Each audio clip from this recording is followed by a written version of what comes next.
Welcome to an episode of the podcast Art Insiders New York. My name is Anders Holst.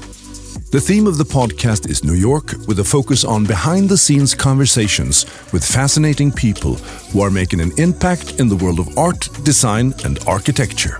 In this interview, architect Richard Southwick, partner at Beyer Binder Bell, tells the fascinating story behind the preservation, restoration, and reinvention of Eero Saarinen's masterpiece, the TWA terminal at JFK International Airport.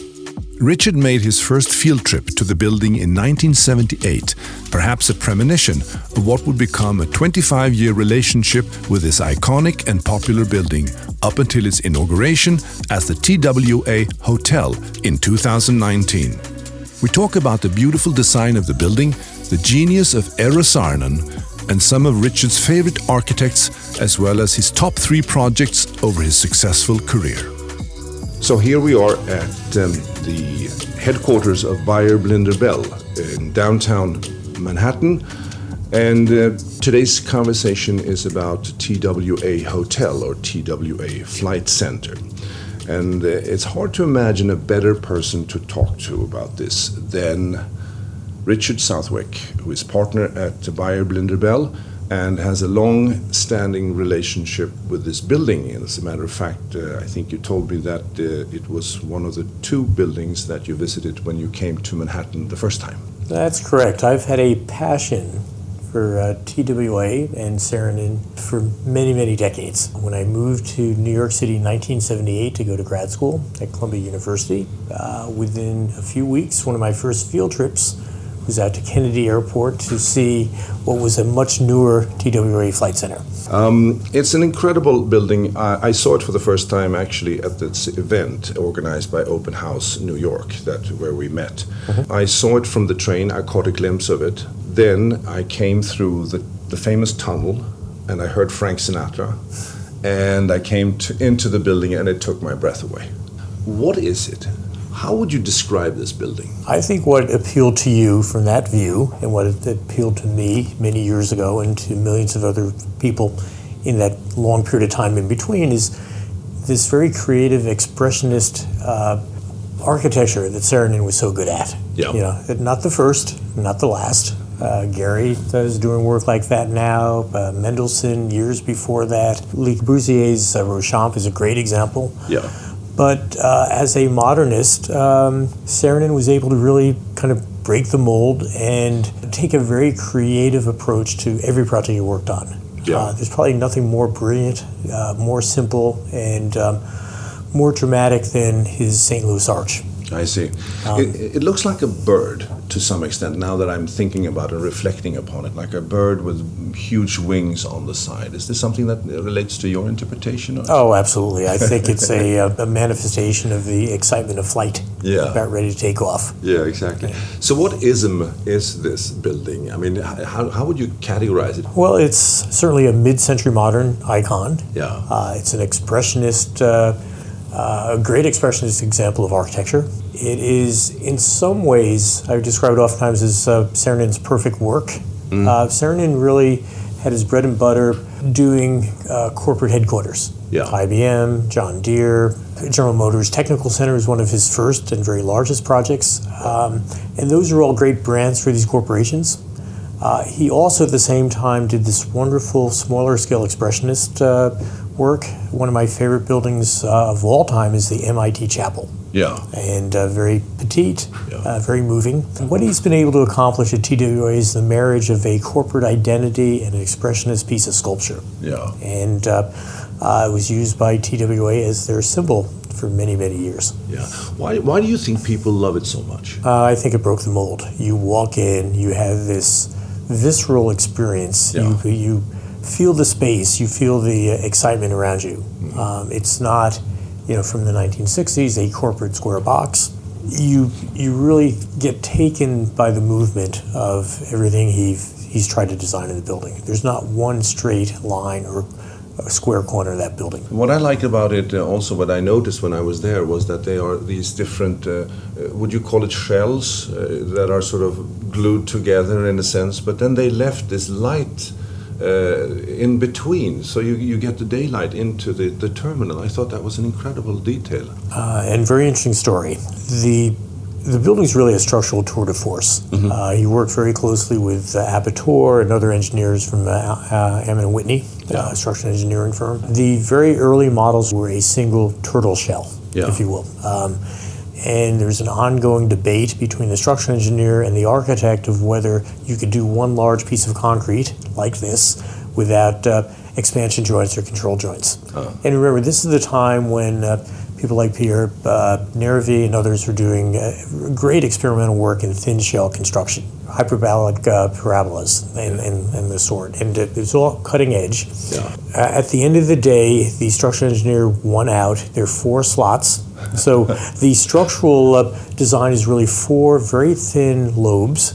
The entire shell of the building, these 4, an acre and a half of concrete, supported by only 4 columns. Wow. I mean, each column is the size of a house, but nonetheless, the concrete is as thin as 8 inches in some places and no thicker than 18 at the thickest cross-section. I use the analogy of a bird, where you have a perfectly balanced body, half the weight fore, half the weight aft, on 2 spindly little legs. These 4 columns support the entire structure. The slits, if you will, are now these skylights that provide a great mitigation of light to cut down on the contrast between the interior and the exterior. So is it right to say that it reminds you of the Kresge Auditorium? Did the Kresge Auditorium come before TWA? Yeah, that was before. The structures are all a little bit different. The TWA structure is probably the purest of all of these, meaning the post and shell, if you will. Kresge and Ingles hockey rink were also a very similar form, but a different structural system. I see. I saw a quote when I did the research that I really liked. It says, "In a time excited about travel, place, and movement and transition, the exterior design is exaggerated and overstated and repeated in every part of the interior." What can we say about the interior of the building? The use of this plastic material, concrete, that can be formed in very thin layers in almost any form imaginable, really defines the exterior of the building. The form of the interior follows the same, lots of swooping curves and again, no square corners. And that can only be finished in either plaster, which you see in some cases, or more typically this ubiquitous 1/2 inch ceramic tile. And you can only take a small unit like that. It's a small Italian mosaic.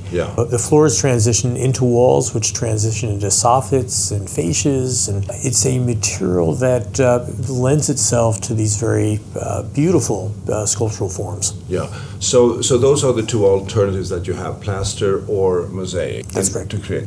Let's try to describe the interior more. So you have this sunken lounge, like a James Bond movie from the 60s.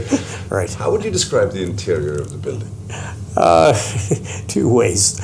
First of all, for everything we've said about Saarinen being such an expressionist, he was also a modernist and a rationalist. In the planning of this building, he and his colleagues would take stopwatches and they would determine the quickest way to get from the front door to check-in to baggage drop-off to the gate to your seat. And the building really is a flow chart. If you think about the types of terminals that were in existence in the 1950s, the circulation flow through this is much more fluid. Again, it's a metaphor for the building perhaps, but it's also very rational in terms of getting from point A to Z, getting to the seat. So it's an incredible combination of both aesthetic beauty and rationality in a sense, and that's the beauty of the whole equation then. He's problem solving like any good architect, and he's doing that in a creative form making. The sunken lounge, which is one of the real character defining features, is positioned in a location where you saw all the glory of flight in the early 1960s. A huge plate glass window looking out to the runways, and you would sit there and have your 1960s triple olive martini, and then be able to endure your bumpy, uncomfortable flight to to Rio. You told a very interesting story about the mosaic when you were renovating the building, that you were actually buying it from a Chinese factory. Yes, we spent about a year sourcing this tile. We ended up at the end of the day buying about 20 million pieces. This is for areas where we're putting new tile in, but more importantly, when you're placing 2 or 3 missing tile within a very large field, it has to match exactly. Tile was originally fabricated in about 1960 in Italy. The new tile came from China. We waited for the delivery. It was months late. One Sunday morning, I'm having my coffee reading the New York Times, and I see a little article on that page 10 of the paper saying, Chinese industrial zone shut down, poisoned milk, dozens of school children poisoned. It turns out, of course, that our factory was in that industrial zone. The Chinese owners of the factory dismantled it and relocated it. We're up and running in about 3 months. That's incredible. Yeah, we were the first order out of the factory. The 20 million pieces ended up taking just a few days in fabrication, and we're on our way. That's incredible when you don't think about that if you're not an architect, of course. When you go into a building that is renovated like this, and you understand that, okay, so you have to replace the tiles, the mosaic, to match exactly. But not only that, they also have to match in terms of slip and water absorption and all of those things. Yeah, there are about 5 or 6 ASTM standards for acid resistance, water absorption, slip resistance, ADA, which were none in existence when it was first made. A funny story, the building was shut down in 2002. Yeah. Catch Me If You Can was filmed there.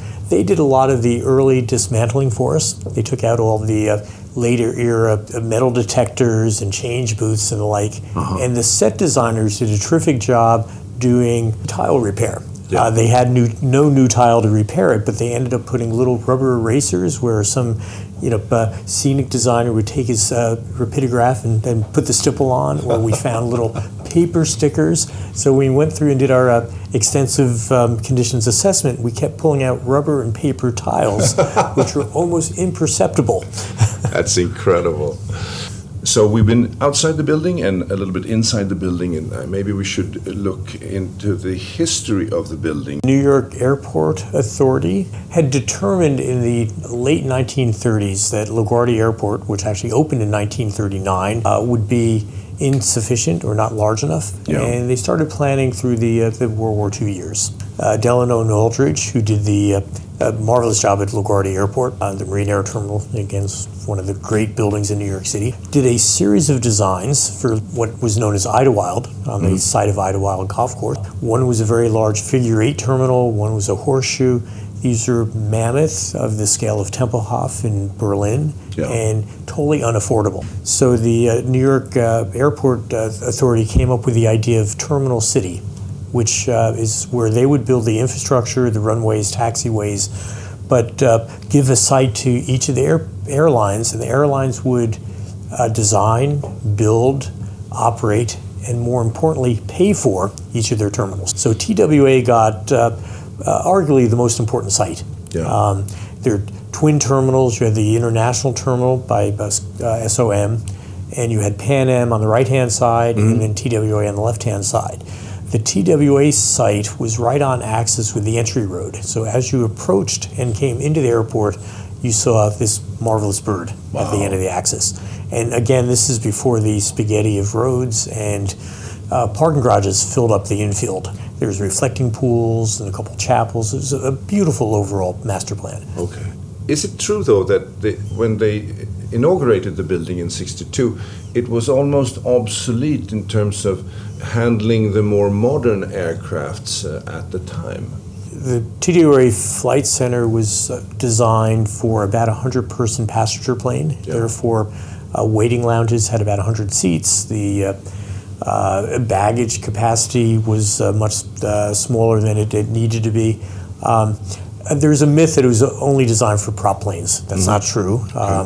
The Lockheed Constellation, which was a mainstay of their fleet, held up to about 110 passengers. But during the late 50s and early 60s, the United States Airlines and the U.S. government were very heavily invested in the development of a supersonic transport. Congress killed the bill for funding in about 1965, The Concorde, the British-French plane, did in fact come into existence. But that would have also been a passenger load of about the same size. About the same time, Boeing, actually for Pan Am, was pushed to do a wide body and came up with the 747, came into service in 1968. TWA brought 747s into their fleet for the first time in 1970. Yeah. At that point, you could say this terminal was obsolete because it was just so undersized for the passenger loads of 4, 5, even 600 people in the 747 SPs.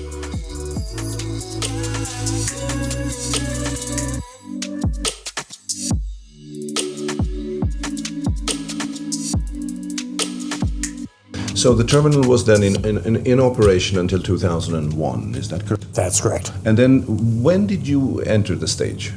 We actually entered in 1995. Okay. Beyer Blinder Bell does a lot of different types of work, but we're probably best known for very large, significant historic preservation projects. In late 94, New York City Landmarks designated this a landmark structure. We were called in by the Port Authority to find out what that really meant. It's on a very, very valuable site of the airport. I'll give you an analogy of a corner house site in a neighborhood. You have double the amount of sidewalks in a corner site than you do in a mid-block site.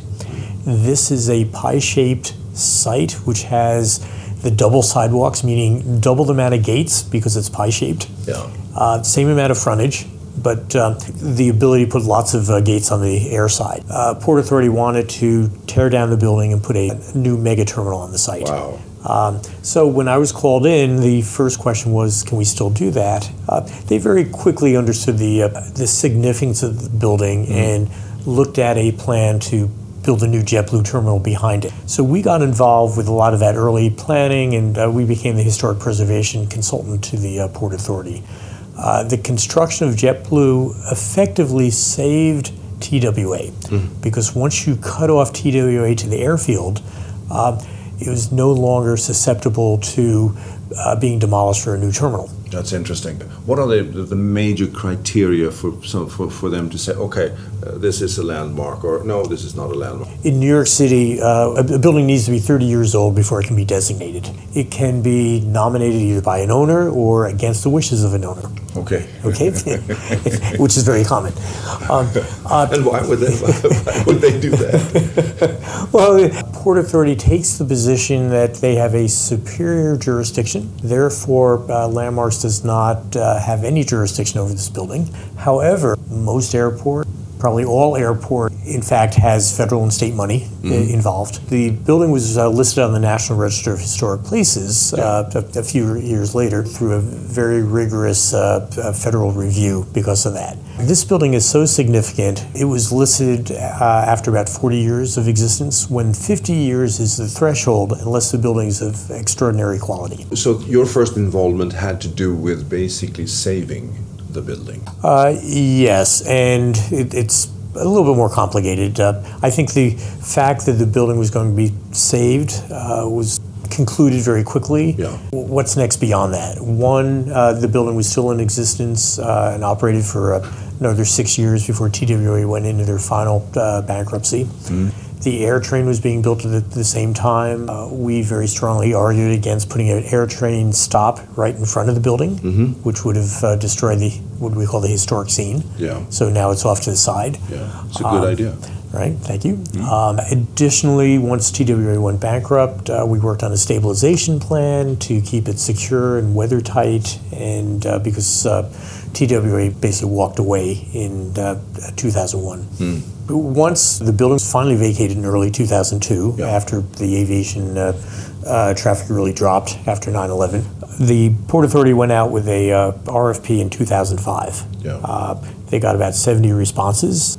68, I understand, were from architects who had no money, and 2 were from developers who both came back and said, the investment to restore this building is so great, it would leave no money in the pro forma to actually develop as a hotel. And if you could restore the building, therefore we would go ahead and we'd be interested.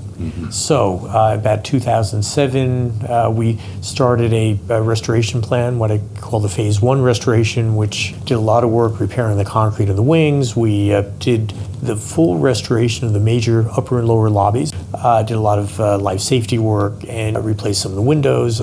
We set the stage for the major work that was just completed. Another RFP went out. Andre Balaz from the Standard Hotel ended up winning the right to develop this. They were never able to make their pro forma work, and they walked away from the program. Tyler Morse from MCR Morse Development got involved with the port in about 2014, looking at the possibility of becoming the designated developer, and he was identified to do the work in 2015. I heard when you did the presentation at the open house event at the TWA that there's a lot of stakeholders when you're working on a project like this. It's very complicated. I think you said something about interacting with 22 government agencies and 14 preservation organizations. Bird surveys. Birds and planes do not go well together. That's one of my notes here. So how do you navigate it when there's so many people involved? How do you get things done? You do a lot of traffic control. One of Bayer Linderbell's main roles on this was to help manage the entire process. There is a regulatory approval process working through the New York State Historic Preservation Office, getting both the plan approved and there's a historic tax credit as well, working through that. We solicit the support of many of the advocacy groups, Municipal Art Society, New York Landmarks Conservancy, and others, Docomomo, the firms like that, that would help support and give testimony at public hearings. We had to work through Port Authority and their whole approval process because we're in a marsh, basically. There's a lot of waterfront regulations, and FAA is very involved for any type of construction. So you have to have a good chart and keep checking off the approvals as they occur. Not so much creative architectural work on your part, then it's more like herding cats here. Is that a fair assessment? Oh, it's a little bit of all of that. Absolutely. Okay, so let's talk about what it looks like today. So we have the terminal in the middle, and then we have two hotel wings, basically. And someone said that these are the rooms that's going to pay for this. Yeah, there are really three components to the function. The hotel lobby in the flight center, which is reception and a junior ballroom, and all the food and beverage, restaurants, lounges, and the like. Then there are two hotel buildings, each of 7 stories, which are on the back side of the terminal. So if you stand in the front of the terminal, they really provide this neutral background to the signature flight center. And then the fourth component is this underground conference center or event space. 46,000 square feet, 45 meeting rooms, including the main 7,000 square foot ballroom. In a way, the hotel rooms, and there are 512, are the bread and butter, but what really drives this is the event space. I see. You have to consider this hotel to be a hotel that happens to be at an airport rather than an airport hotel. Entire event space or conference center is below grade. It's 30 feet below the tarmac. The water level, again, because this is Jamaica Bay, it's in the marsh, the water level is at 8 feet, so it's essentially a very large, very deep bathtub. That created lots of challenges. The large conference center is just a large open volume, if you will. And it would tend to float rather than sink. So we have a whole series of specially designed piles that hold it down, which is just the opposite of what a pile foundation would generally do on other buildings, which keep it from sinking. We needed to keep this from floating. That's incredible. Right, so they're tuned. As we loaded the building, we tightened those up, and very sophisticated structural system just for that. Arup, the big international structural firm, was the designer for that. And I was in that conference center, and I love the lighting. There's some, how would I describe it? Lighting strips in in the ceiling that will then remind you of the tarmac up above, like it is daylight coming through. Now, is that a Saarinen signature thing? Because I saw in the Miller House, I noticed in the documentary I saw, NPR, the American Masters, he had the same kind of lighting strips in the ceiling. These are the clear story panels, which appear to be windows. Saarinen plus many modern architects would use that type of ribbon or strip window. You did a lot of research about Saarinen over this period of time, but also specifically for this renovation. People really wanted it to be in the tradition of him. What could you say about the research that you did about Saarinen? What struck you when you were working through those files? And Well, the Yale University has the Saarinen archive, and they're very complete. We start every project understanding the building to the greatest, and the design and the design intent to the greatest extent possible.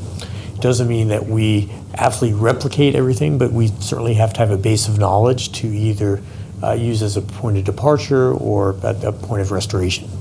We established a period of significance, which was the period from 62 to 1970, which is when the building essentially became obsolete, and when also the last of the Saarinen design elements were completed.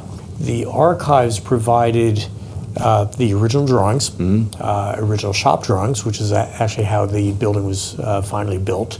And what was really valuable, a series of sample boards, which had been tucked away for decades with red carpet and Florence Knoll designed fabrics, which had not seen the light of day for many, many decades. The colors were actually quite accurate. We went back to the Knoll Corporation, Knoll Company, and they were able to replicate a lot of their custom fabrics, which were used in the Ambassador Club, the TWA First Class Lounge. That's incredible. When you look at this, you have the design, the interior, the red interior. They told me that even the waste paper basket has a red interior, like the TWA red color inside them. You have logos on the bath mats. You have furniture, of course, the wound chair, the tulip chair.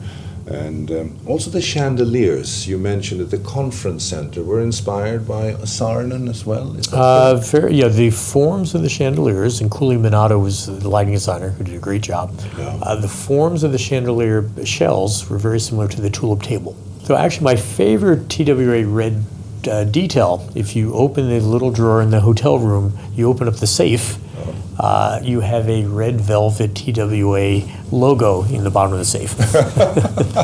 No detail is overlooked. Just for good measure, that's wonderful. And also, I saw that when I was there, the TWA air hostess had their uniforms from that period of time. And I also learned that Valentino, Ralph Lauren, and Stan Herman actually designed some of the uniforms. Stan Herman, a remarkable fellow, worked, I believe, in the 1970s or 80s for TWA. He's still working. And in fact, designed all of the new contemporary uniforms that staff work with now. Very interesting. And then just to finish off the walkthrough of the new setting here, we have Connie on the tarmac. What can you tell me about Connie? Oh, Connie. That's a whole nother project unto itself. Connie, it's a 1958 Lockheed Constellation 4-engine prop plane, a 6049 to be precise, about 85 passengers. It was found basically in the jungles of Guatemala, which has now been converted into a very unique cocktail lounge sitting on the tarmac right outside the flight center. It was one of two purchased by Lufthansa Airlines and brought to the Auburn, Maine airport. And Lufthansa had the idea of getting one of those airborne.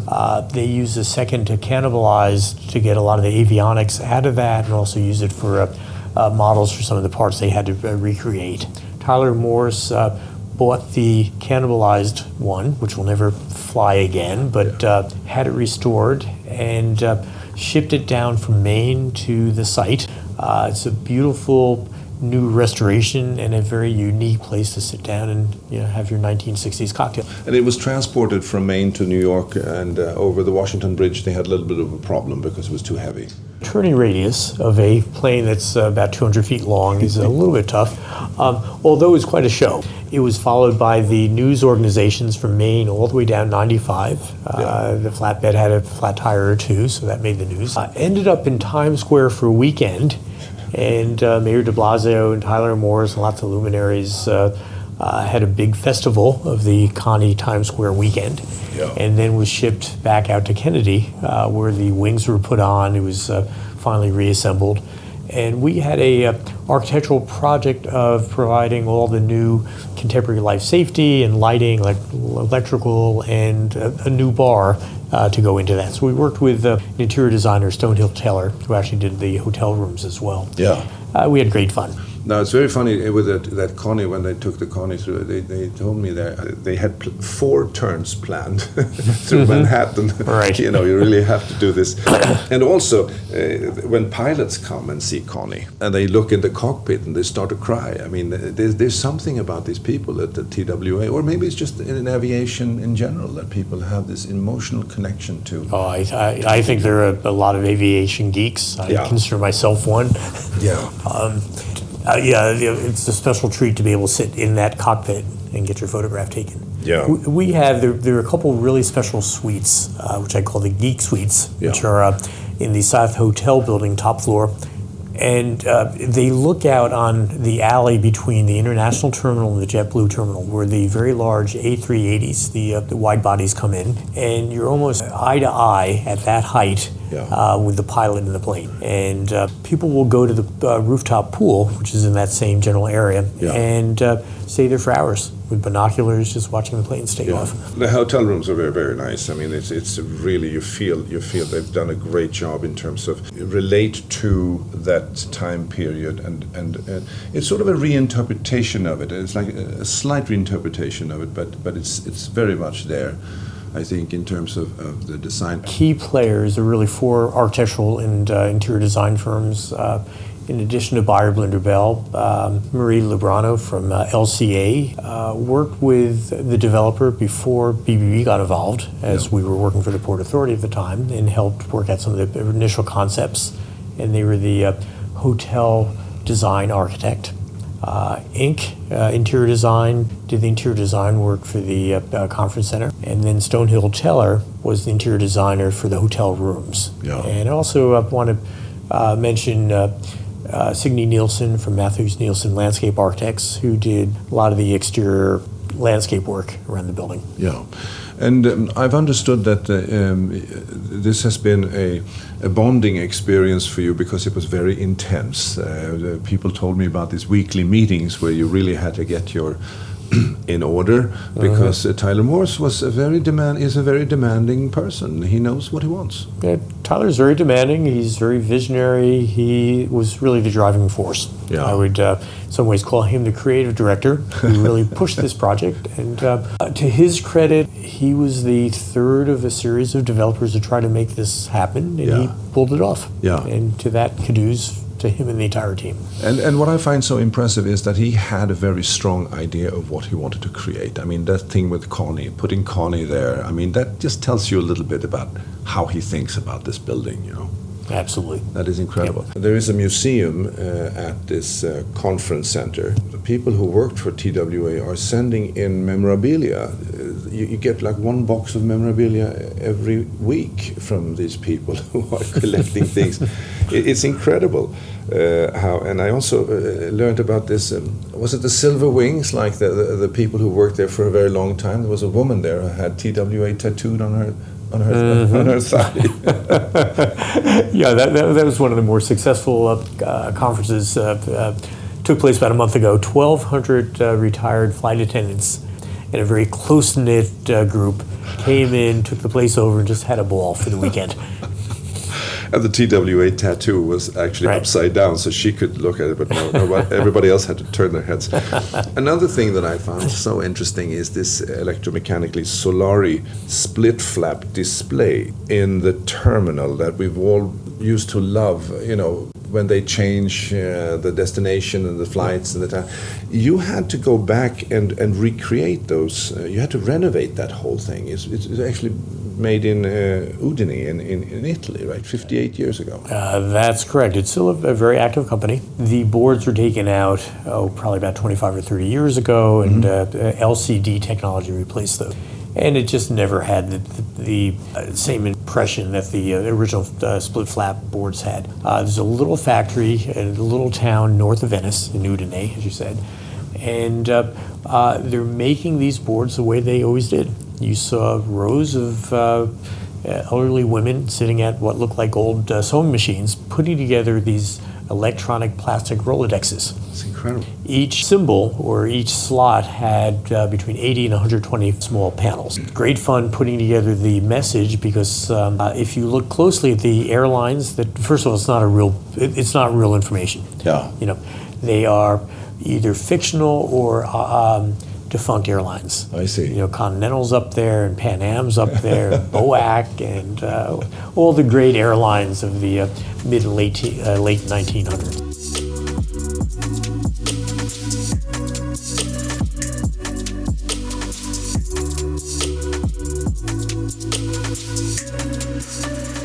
Let's talk a little bit about Saarinen. He made the design of the terminal and presented it to the people, and they accepted it. But then he got second thoughts, and he worked on it for another year. Why did he do that? Saarinen was a perfectionist, and he knew that this was an important commission. Yeah. And he ended up coming up with new ideas about a year after he had started. He had a very indulgent client, who was Howard Hughes, who was a majority shareholder of TWA at the time. And he had used his ear, and he said, listen, I have a better idea. And they lost a year in development. Yeah. And it was one of the last terminals at Kennedy to open up. Yeah. But the project was much more expensive than it was budgeted, but it was a very deep-pocketed client that wanted the best terminal at Kennedy. Yeah. Ada Louise Huxtable, the New York Times critic, when the plans first came out, said something to the effect that the building is the most dubious idea, but at the end, its execution was the finest of all the terminals at Terminal City. Wow. That's a good compliment. How was Saarinen? He had a very collaborative approach of working. He built, I saw in this documentary, he built huge models so he can crawl into them and experience the space and the scale and stuff like that. Was that typical of architects at the time, or was this sort of an innovative approach? Very innovative. The successor firm, Roche Tinkaloo, followed through with that three-dimensional approach, and it was very important for the three-dimensionality or the modeling of the types of spaces he was developing. Most architects at the time would do very elaborate presentation models. Saarinen did that for the design process, which was a little bit different. You know, we have a great photograph of a very large-scale half model of this building with someone, we'd like to think it's Saarinen, with just the legs and shoes sticking out and the whole body's within the lower lobby. Yeah. And unfortunately, he died fairly young. I mean, in the middle of his, he was, 51 years old, right? Yeah, that's right, 51 years old. He was had very severe headaches, was diagnosed very quickly with a brain tumor. He went in for surgery, died on the operating table within a month of getting the diagnosis. He opened his own firm in 1950 when his father, a very noted Eero Saarinen, passed away. So he was only really in practice for 11 years. Yeah. Probably the most notable American architect of the time. Made the cover of Time magazine. This building was got a huge amount of positive press all the way through its development. Yeah. So it was very anticipated. Yeah. Yeah, you can think about what could have happened if he had another good 30 years Absolutely. as an architect. That would be just amazing. And what I found remarkable is not only the body of work that he produced in the 11 years of his practice, but the diversity of expression. of the types of designs he came up with. But that was also a source of criticism of him, wasn't it? That they thought that he was not academically really a heavyweight, or that he didn't really have a style of his own, that he was going back and forth.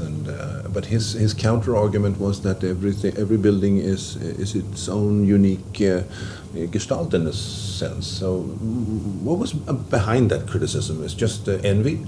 No, I think it was a very orthodox modernist thought that buildings had to be very rationalized, very orthogonal, and had to follow a set grid. This really broke that mold. The revisionist view of Saarinen is much more generous and has really appreciated his genius. Yeah. Eero Saarinen, he grew up and he worked a lot with his father, Eero. Is that correct? That's correct. Eero came over to work on the Chicago Tribune competition. He did not win that, but about a year later, he got the commission to design and run the Cranbrook Academy outside of Detroit. And Eero was a young child at the time and really worked at his father's knees doing a lot of design work. So he grew up in the industry. A breakthrough moment for Eero was the highly contested Jefferson Expansion Memorial competition for the National Park Service. And both father and son went after that. A telegram came in for E. Saarinen congratulating the architect on winning the competition. Eero managed to assume that he had won it and celebrated for 3 days when a telephone call came in and found out it was actually for Eero. So they celebrated for another 3 days. And the father shot himself in the backyard. And this really put Eero on the map. And this is the project we all know is the St. Louis Arch. Yeah, that's an incredible story. My goodness, you have to be careful with that. What's on the envelope. So Richard, you're a partner at this company. You spent many years working as an architect. When did you know that you wanted to become an architect? I think from a very early age. I was always drawing. I was doing building models of built form, ships and planes and small structures. I did a lot of artwork when I was young as well. A lot of painting, but mostly sculpture. So I did an undergraduate as a art major, doing a lot of sculpture work. Yeah. The Archipanko or the really expressive types of work. So you could have been an artist. I hope to think I still am. Yeah, well, you are. I mean, in a way. Yeah. Right. So, but at the same time, as I was doing a lot of artwork, there were a number of important buildings, historic buildings being saved and being adapted. And that was always very appealing to me. In the mid-'70s, which was really a period when a lot of modernist architecture was being rejected, and Jane Jacobs was writing about the cities, and Penn Station had already been lost, but there was a big movement to save urban structures and historic buildings. That became very appealing to me. I went on, got an architectural degree, and ended up coming to Beyer Bell very early in my career. I've been here for 35 years, and I've been fortunate enough to work on a number of very significant historic structures around the world. What would be your top 3 projects? Certainly TWA is in there for my 25-year association with the building. Yeah. There's another airport building, which most people don't know about, but historically, probably one of the most seminal terminals ever built in the country. This is at Newark Airport, built in 1935, the first really modern airline terminal in the country where planes would come to the building. This was a building threatened in the late 90s. We ended up moving it half a mile down one of the taxiways, and it is now the administrative center and operations center for Newark Airport. It's now known as Building 1. It's where Amelia Earhart used to fly out, Wiley Post flew out. It's the location of first night landings and paved runways, the first weather station, the first hotel at an airport. Incredibly important building. That certainly is in the top 10. We from Sweden, we know it very well because we fly into Newark and then we spend hours in the passport control. Right. And there you have images of that building Yes. in the terminal. So okay, so that's two. And then the third, I'm going to give you a pair. This is tough. It's like, who's your favorite child?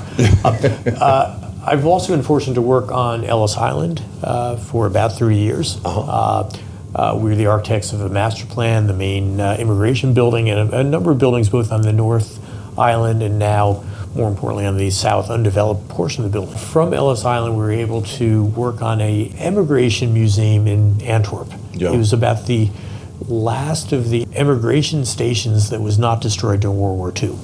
This is called the Red Star Line building, and it was built around the turn of the century. Interestingly, because if you emigrated to the United States, you were rejected at the Ellis Island inspection station, the shipping company would have to pay to ship you back at their expense. So J.P. Morgan and others who were investors in this company decided to build an Ellis Island inspection station on the waterfront in Antwerp.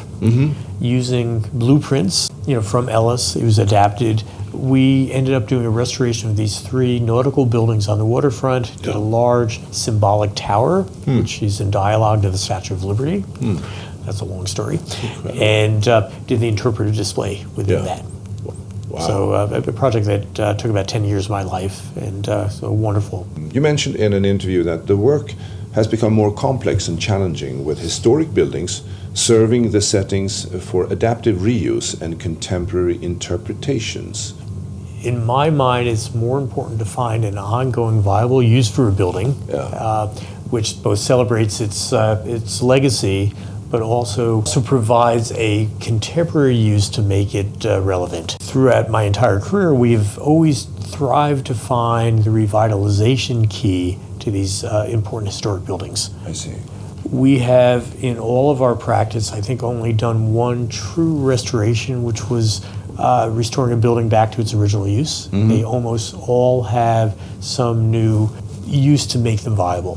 So when you come into these projects that has this preservation component into it and reuse ambition, are you confronted with the same type of problems every time, or is every building unique in terms of its problems or challenges for you as an architect?